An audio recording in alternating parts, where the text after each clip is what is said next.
Salut les gars, j'espère que ça va bien. Bah la Berchère, il fait beau, il fait chaud, on n'est pas tant mal. Alors, cette petite vidéo, comme je vous l'ai promis, pour voilà, clarifier un petit peu, enfin essayer de synthétiser finalement la trempe et puis le revenu en même temps. Et salut Max, dégage. Dégage le Max. Merci mon pote. Donc voilà, donc la trempe. La trempe, ça fait quoi? La trempe, c'est quoi? La trempe, pourquoi? Et pourquoi c'est dur? Et pourquoi ci et pourquoi ça? Alors la trempe, en fait, c'est très simple. À la base, on a un acier avec des cristaux différents. On va dire 3 types de cristaux différents, même 4 types de cristaux différents. On va chauffer à une certaine température. Ok? Tous ces cristaux vont se transformer en un amalgame de cristaux spécifiques. Ok, c'est très très schématisé. Hein. Donc, on va appeler ça l'austénite. Voilà, l'austénite. À une certaine température, dans une plage, on a de l'austénite. C'est des cristaux, c'est voilà, c'est un seul gros truc. J'en profite, ma petite grenadine en même temps. Ma chérie, les gars, hein, ma caméraman.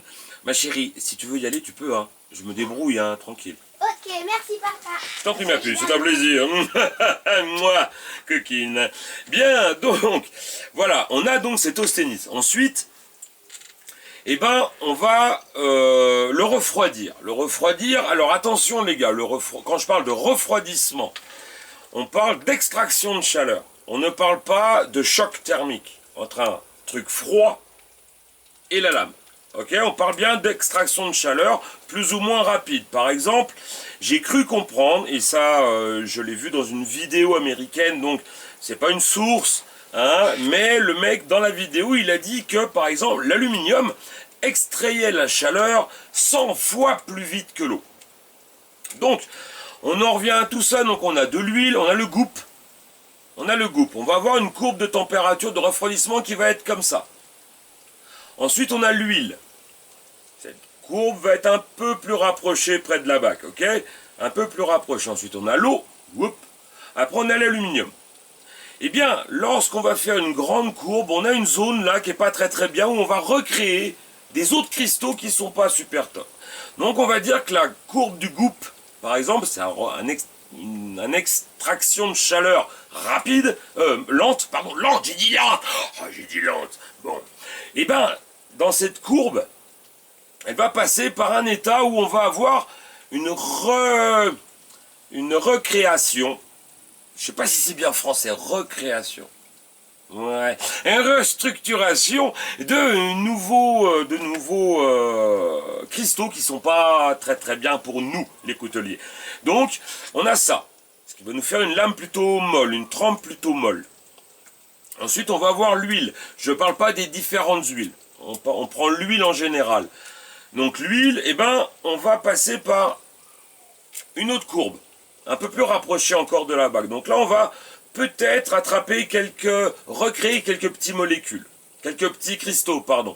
Perlite, tous les trucs en hit, vous savez. Pas bien. Enfin bref. Et donc, après ça, on va avoir l'eau. Et l'eau va carrément passer ailleurs. C'est-à-dire beaucoup plus près. Et là, on ne recrée plus ce phénomène. On ne recrée plus de nouveaux cristaux. Qui ne sont pas très très bons pour nous non plus. Alors attention.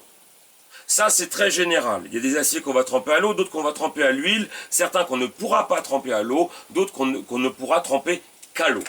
Ok, donc pour l'instant, on reste dans le général. Donc, la trempe. On a trempé, on va dire qu'on a trempé à l'eau, on est une courbe très très près du Y ou du X, je sais plus, hein, dans une, voilà, enfin là, bref, très courbe, très rapide. Ah oui, pourquoi c'est dur? Si on est passé très près, on n'a pas d'autres cristaux, donc déjà, tous ces petits cristaux d'austénite, hein, vous saviez, on a monté une certaine température, on est dans cette zone où il n'y a que de l'austénite. Tous ces cristaux d'austénite, au moment du refroidissement, vont choper une molécule de carbone, juste une. Et puis ils vont se la mettre dedans, donc forcément, quand on rajoute quelque chose à un volume existant, il gonfle, c'est Archimède, hein, poum poum. Donc on a cette molécule qui gonfle et qui maintenant est figée par toutes les autres parce qu'elles ont gonflé en même temps. Il y a eu un supercom qui parlait justement de gilet de sauvetage dans un ascenseur.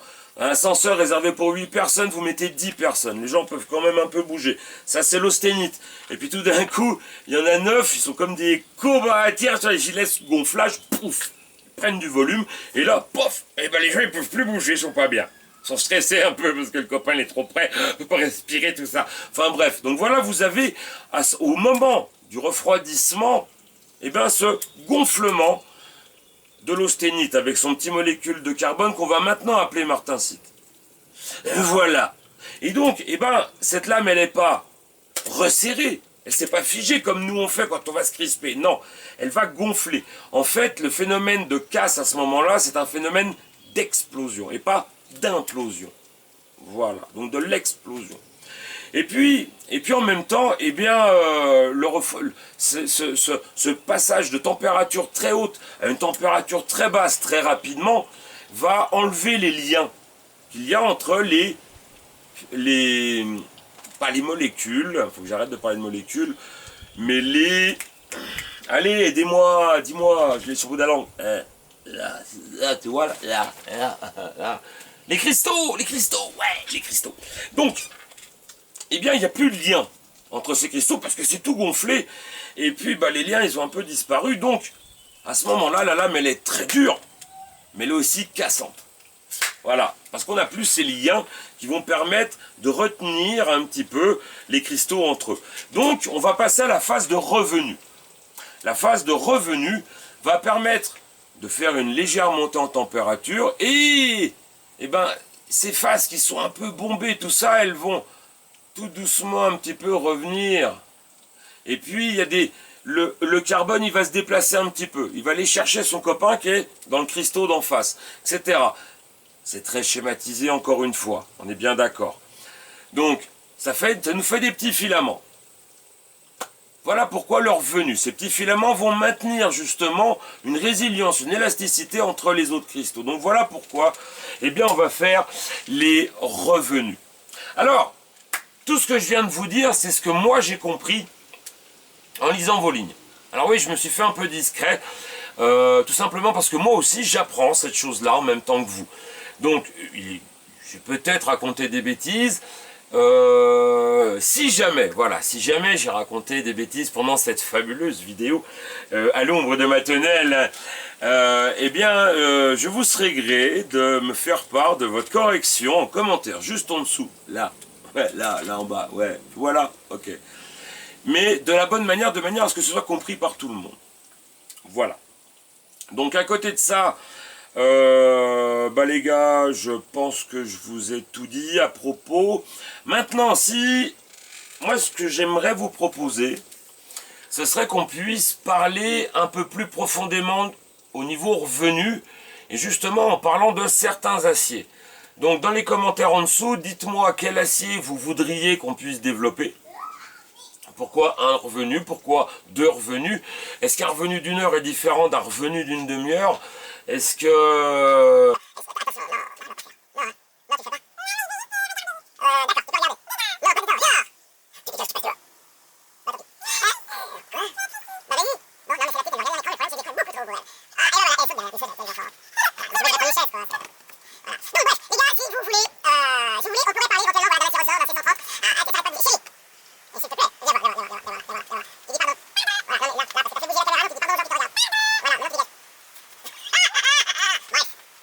Mais oh, c'est pas parce que c'est des gamins qu'il faudrait tout leur passer. Donc, voilà, dites-moi si vous voulez qu'on change d'acier, enfin qu'on parle d'aciers spécifiques, lesquels. On va pas développer tous les aciers, hein, on va se perdre un petit peu dans tout ça, mais je pense que les aciers ressorts sont intéressants, le 55 et 6,7 par exemple, voir un petit peu, et là on va parler de nos expériences personnelles. Mais à ce moment-là, les gars, si on parle de nos expériences personnelles, je refuse qu'on l'annonce comme une vérité. Voilà, tout simplement, on ne dit, ce n'est pas des vérités, c'est voilà, moi j'ai fait comme ça, ça m'a donné ça. C'est tout. Je veux pas qu'il y en ait un qui dise ouais mais non c'est des conneries, c'est pas vrai et tout. Non, voilà, ça marchera pas ça, ok? Donc chacun fait, même si c'est pas votre manière, et ben c'en est une autre. Voilà. Donc bon bah voilà, hein, je pense que j'ai tout dit. On va essayer encore de développer tout ça. C'est pas facile parce que on n'est pas tous des flèches. Il n'y en a pas beaucoup des flèches. Heureusement qu'on a Seb, enfin Jean-Sébastien Drieux qui nous fait des bons tutos, et puis Eric Lucifer aussi qui de temps en temps nous balance 2-3 conneries. Voilà. Donc sur ce les gars, je vais vous laisser. Je vais vous souhaiter une bonne fin de journée. Et puis on se retrouve sur le groupe. Ok, allez, salut.